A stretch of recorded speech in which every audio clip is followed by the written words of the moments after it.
लोग मुझसे पूछते हैं अल्लाह ऐसा क्यों करेगा। हमें इससे शिफा पाने की जरूरत है, क्योंकि अब छोटे बच्चों को जलते हुए देखते हैं, अब साहिल पर बच्चों की लाशें और आज़ा बिखरे हुए देखते हैं, और लोग पूछते हैं अल्लाह ऐसा क्यों करेगा।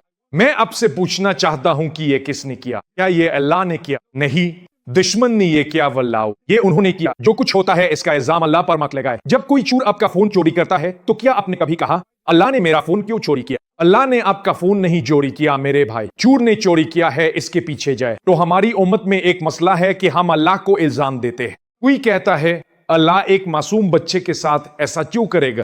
भाई, अल्लाह ने मासूम बच्चे के साथ ये नहीं किया।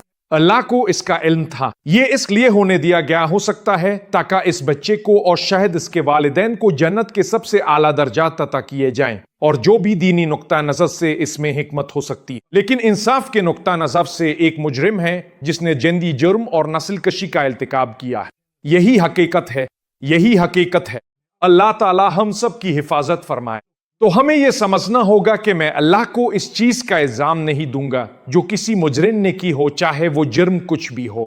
लेकिन मुझे यह समझने की कोशिश करनी होगी कि ऐसे लोग भी थे जो बहुत अजीम और बुलंद मर्तबा थे, जिन्हें इस वक्त के कुरैश के कुफार ने कत्ल कर दिया। जैसे कि मिसाल के तौर पर हमजा बन अबी तालिब। क्या उन्हें कत्ल नहीं किया गया था?